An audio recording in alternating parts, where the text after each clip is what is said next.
이 새벽에 하나님 앞에 나오신 여러분들을 환영하고 축복합니다. 우리의 신앙을 사도신경으로 고백하시겠습니다.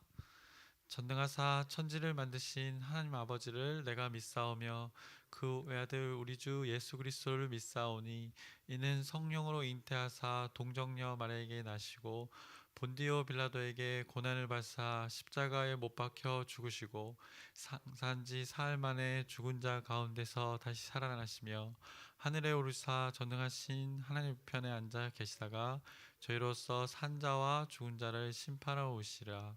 성령을 믿사오며 거룩한 교회와 성도가 서로 교통하는 것과 죄를 사하여 주시는 것과 몸이 다시 사는 것과 영원히 사는 것을 믿사옵나이다. 아멘. 하나님 아버지, 이 시간 하나님께 이 시간을 드립니다.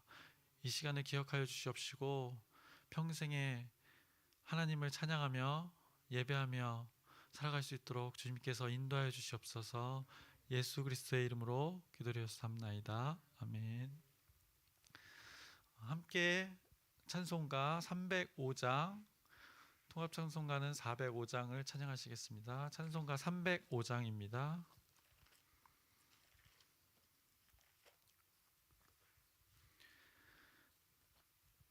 나 같은 죄인 살리신 주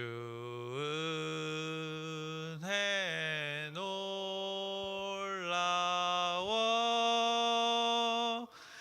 잃었던 생명 찾았고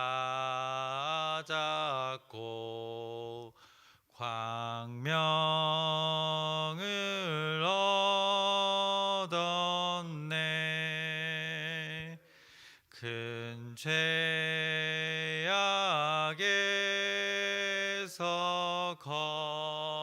건지신 주 은혜 고마워.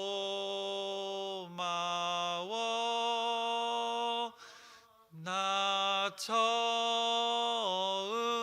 믿은 그 시간 귀하고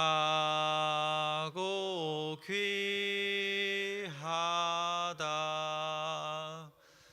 이제껏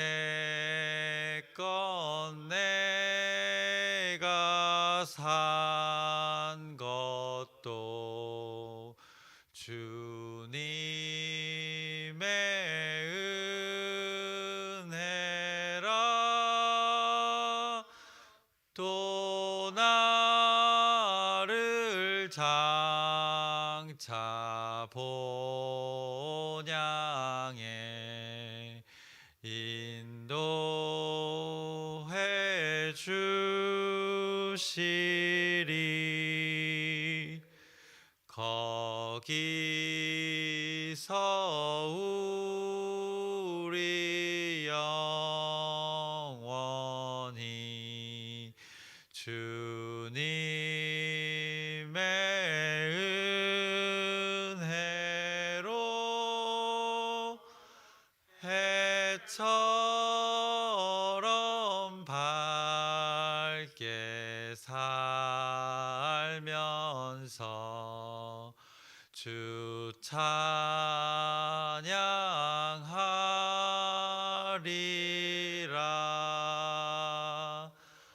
아멘.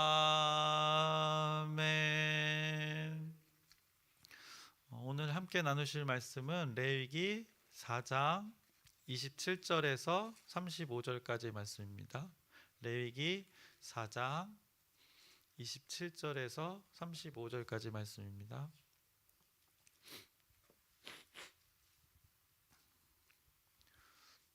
교독하시겠습니다. 제가 먼저 읽겠습니다.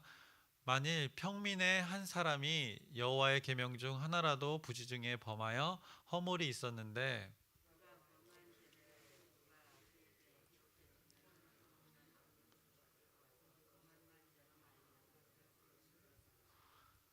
그 속죄 제물의 머리에 안수하고 그 제물을 번제물을 잡는 곳에서 잡을 것이요.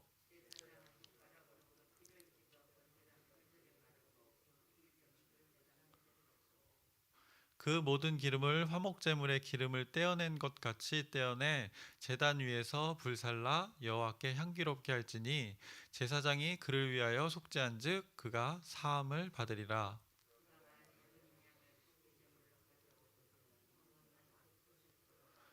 그 속죄제 제물의 머리에 안수하고 번제물을 잡는 곳에서 속죄 제물로 잡을 것이요.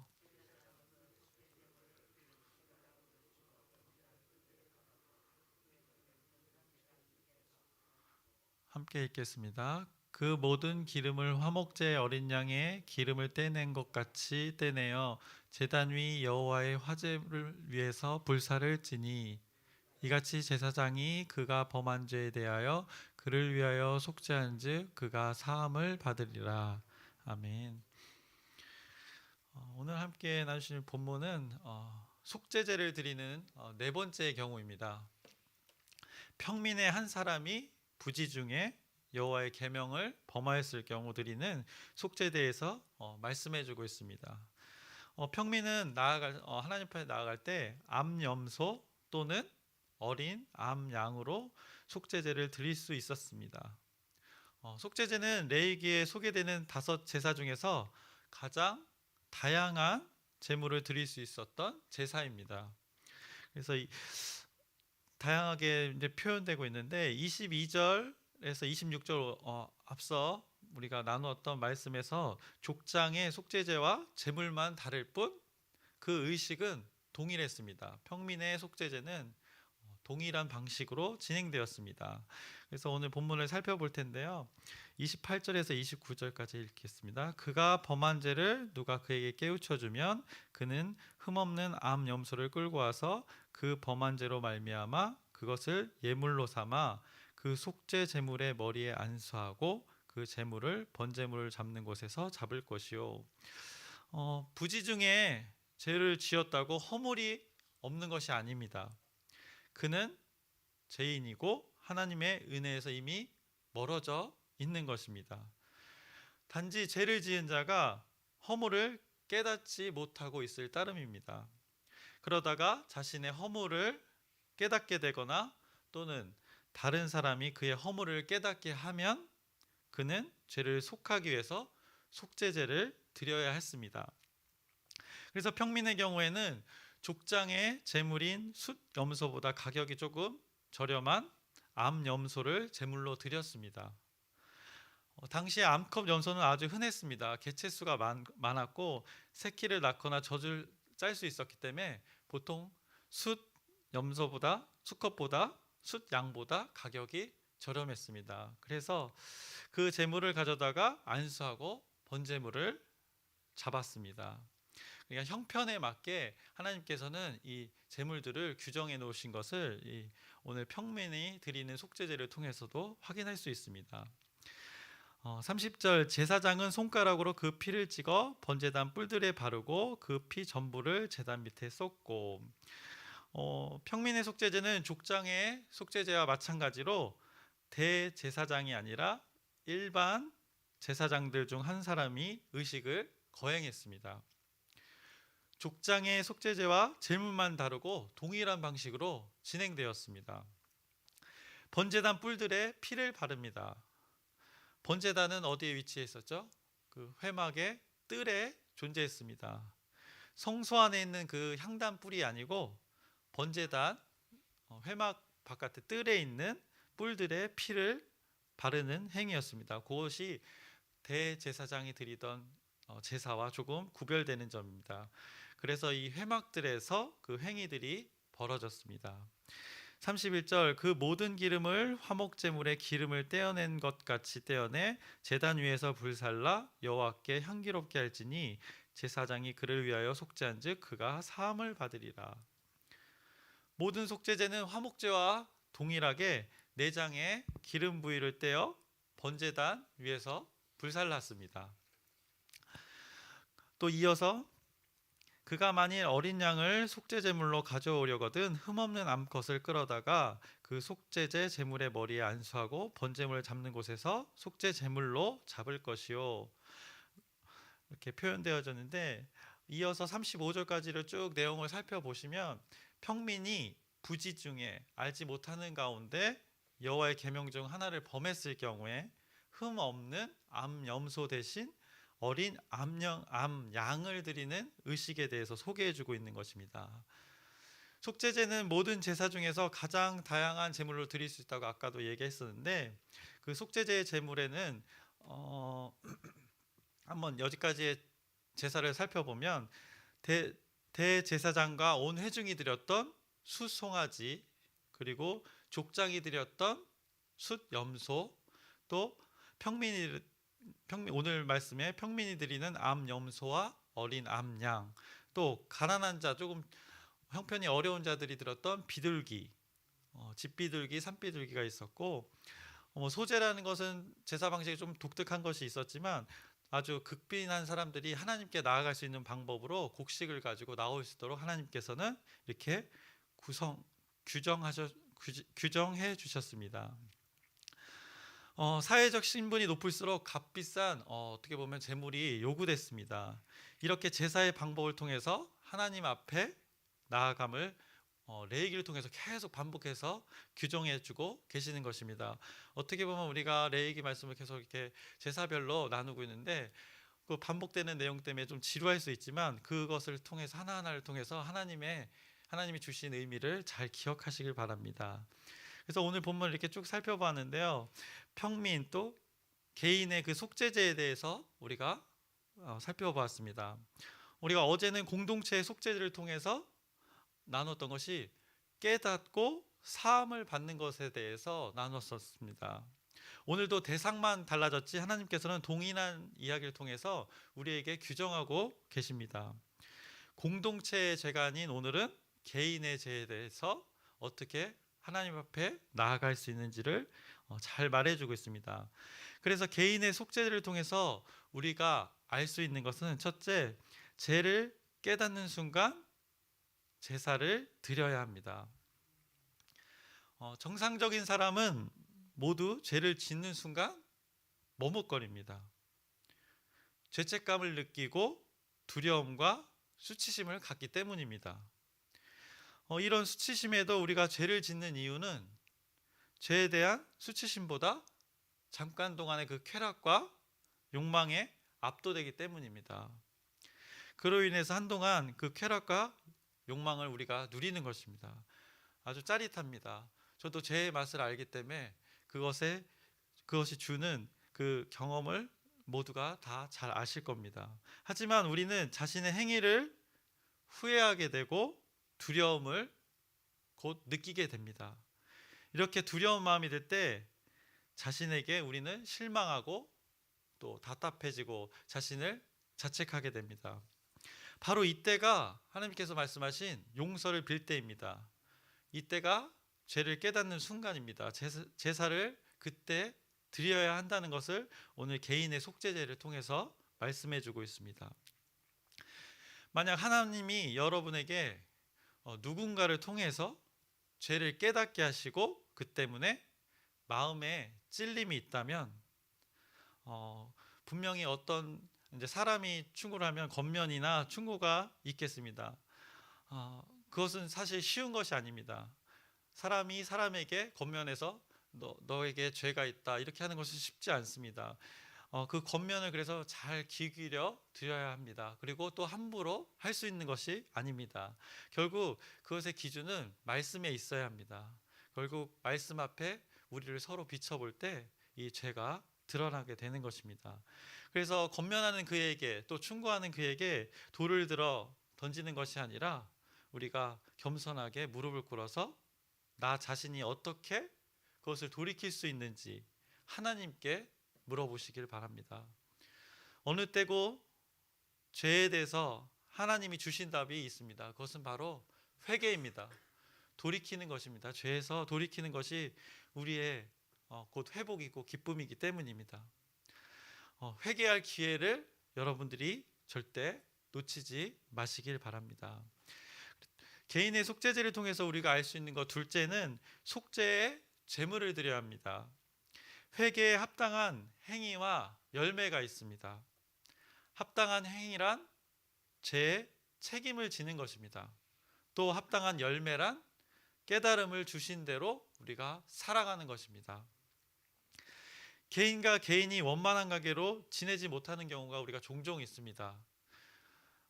가치관이 다르거나 또 성격, 성향 이것이 달라서 충돌하는 사람과의 그 이해관계가 우리가 누구나 있습니다. 사람과의 사람 사이를 우리가 이웃이라고 하는데 이웃과 화목하지 못하고 사랑의 관계를 이루지 못하는 것은 어떻게 보면 죄와 연결될 수 있습니다. 이런 삶에서 우리는 합당한 행위와 그 관계에서 바로 깨달음이 필요합니다. 이것이 레위기에서 속죄의 제물 드리는 행위와 동일한 의미로 사용되어집니다. 그래서 현재를 사는 우리는 이런 합당한 삶을 살아야 합니다. 그것이 무엇입니까? 삶의 예배입니다. 이웃과의 삶의 예배입니다. 산제사를 우리가 드리는 것입니다. 하나님은 우리가 죄에서 돌이키고 이런 올바른 삶을 살기를 원하십니다.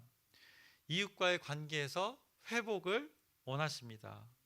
그것이 일터든 가정이든 또 교회든 그 간에서 사람과 사람과의 관계가 여러분 가운데 회복되어지길 원합니다.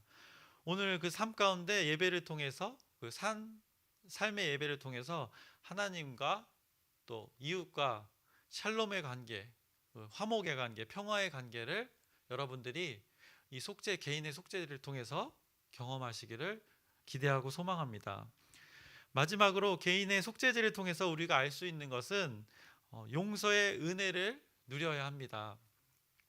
죄는 반드시 죽음을 요구합니다. 왜냐하면 값을 요구하기 때문입니다.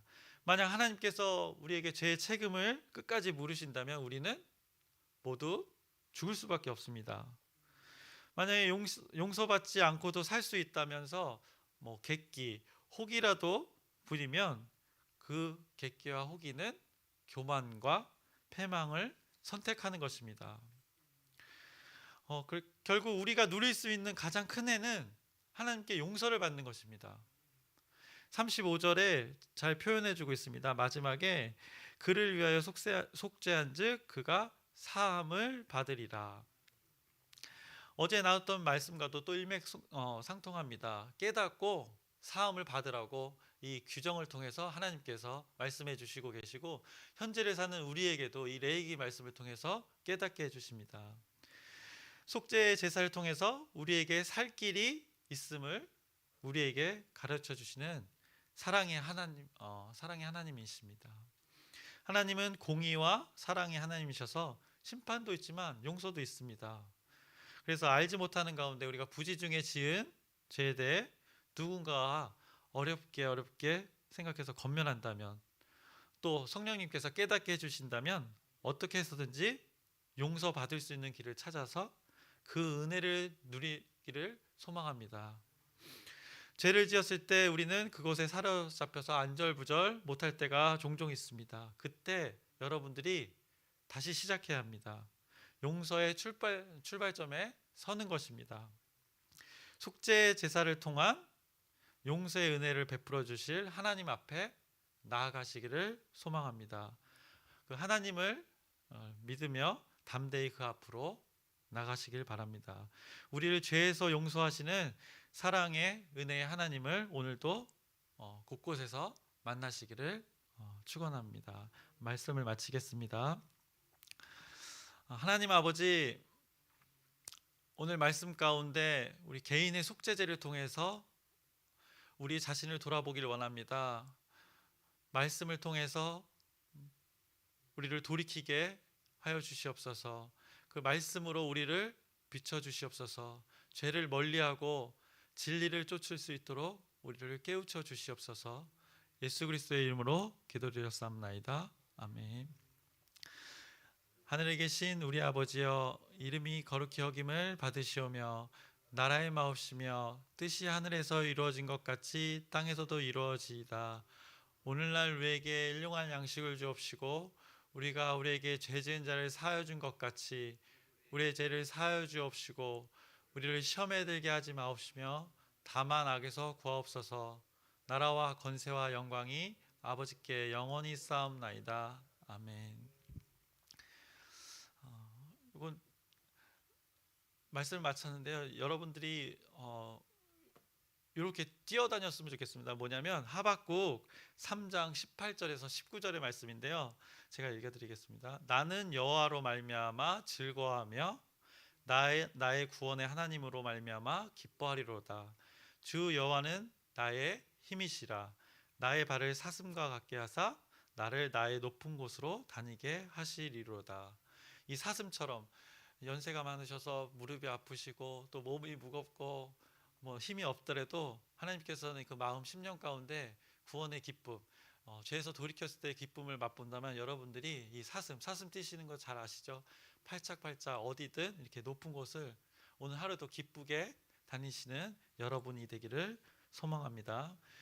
몸이 아픈 우리 성도들이 있습니다.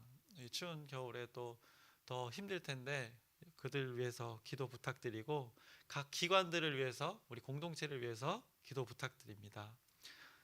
주님의 이름을 크게 부르짖고 우리 함께 기도하시겠습니다.